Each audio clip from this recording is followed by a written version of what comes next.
આઝાદીના દાયકાઓ પછી આપણે બધું જ બની ગયા. આપણે સમાજ બન્યા, રાજકારણી બન્યા, ઉદ્યોગપતિ બન્યા, બ્રાહ્મણ બન્યા, ઠાકોર બન્યા, ક્ષત્રિય બન્યા, દલિત બની ગયા, બધું જ બની ગયા, પણ આપણે નાગરિક ન બની શક્યા. આપણે એવું કહીએ છીએ કે આજે અન્યાય થાય તો અન્યાયની સાથે, અન્યાયની સામે આપણને ન્યાય મળતો થયો, સામાન્યમાં સામાન્ય માણસને ન્યાય મળતો થયો. પણ ન્યાયની સાદી વ્યાખ્યા કે સમજ શું હોય કે એકની એક ઘટનાનું પુનરાવર્તન ન થાય, એક સાથે જે થયું છે એ બીજા સાથે ક્યારેય રિપીટ ન થાય તો એને ન્યાય મળ્યું કહેવાય.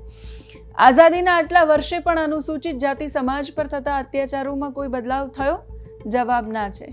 આજે પણ વરઘોડો કાઢવા પર માર મારવામાં આવે છે, દાઢી મૂછ રાખવા પર માર મારવામાં આવે છે, બેટા કહેવા પર જીવ લઈ લેવામાં આવે છે, તો એ મળેલો ન્યાય શું કામનો? શિક્ષિત ભારતીયોની વચ્ચે અભિમાનથી ફરતા આપણને શરમ આવી જોઈએ, પણ એવું થતું નથી. ફરી એકવાર દાઢી મૂછ રાખવા પર જૂનાગઢમાં યુવકને માર મારવામાં આવ્યો.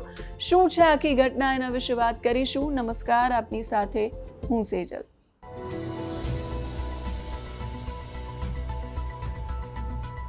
જૂનાગઢમાં ફરી એકવાર જ્ઞાતિવાદી માનસિકતાનો એક યુવક ભોગ બન્યો. ખંભાળિયા ગામમાં અનુસૂચિત જાતિના યુવક સાગર મંજીભાઈ મકવાણાને દાઢી મૂછ કેમ રાખે છે, આવું પૂછી અને અપમાનિત કરવામાં આવ્યો. એટલું જ નહીં, એને માર પણ મારવામાં આવ્યો. આ ઘટનામાં યુવકના સસરા છે જીવણભાઈ, એને પણ આરોપીઓએ માર માર્યો. જે માહિતી મળી રહી છે એ પ્રમાણે જૂનાગઢ જિલ્લાના વિસાવદર તાલુકાના માંગનાથ પીપળી ગામના રહેવાસી સાગર મકવાણા મજૂરી કરીને પોતાનો પરિવાર અને એનું ગુજરાન ચલાવે છે. 11મી ઓગસ્ટે પોતાનું ખરાબ થયેલું મોટરસાઇકલ રિપેર કરાવવા માટે ખંભાળિયા ગયા. ગેરેજ બંધ હતું એટલે પાન મસાલો ખાઈને પાછા ફરી રહ્યા હતા. સાંજે અંદાજે 7:15 વાગ્યા આસપાસ વાજડી ગામના રેલવે પુલ પાસે નવી ચાવંડના શૈલેષ જેબલિયાએ એમને રોક્યા. સવાલ કર્યો કે તું અમારા જેવા દાઢી મૂછ કેમ રાખે છે, અને પછી એને અપશબ્દો બોલ્યા, જ્ઞાતિવાદી અપમાન કર્યું અને પછી એમના પર હુમલો કર્યો. સાગરે એના સસરા જીવણભાઈને જાણ કરી એટલે એ સ્થળ પર પહોંચ્યા એના બચાવ માટે. આ દરમિયાન શૈલેષ જેબલિયા સાથે લાલો ભૂપત કાઠી દરબાર અને 3 અજાણ્યા શખ્સો સિલ્વર કલરની I-20 ગાડીમાં આવ્યા હતા.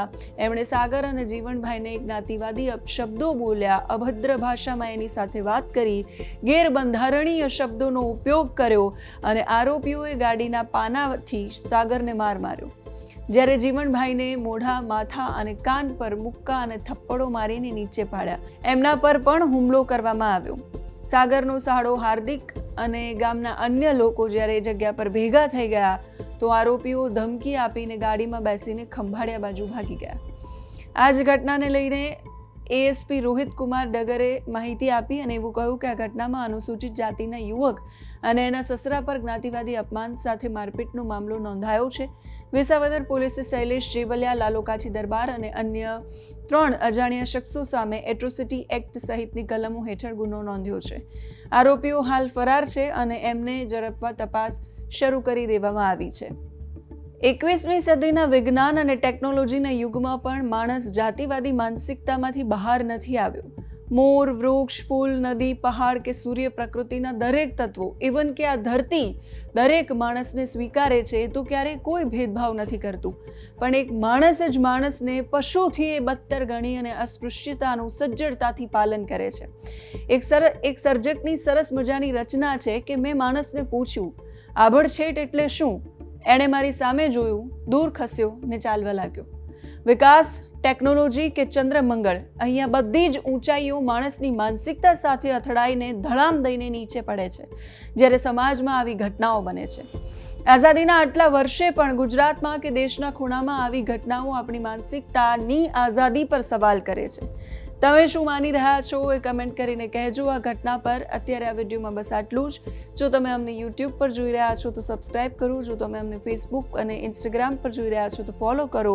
આ સિવાય આવા જ રસપ્રદ સમાચારો જોવા માટે, વિડીયોઝ જોવા માટે તમને તરત જ એનું નોટિફિકેશન આવતું રહે એના માટે ડિસ્ક્રિપ્શનમાં WhatsApp ચેનલની લિંક આપેલી છે, એની સાથે પણ તમે જોડાઈ શકો છો. નમસ્કાર.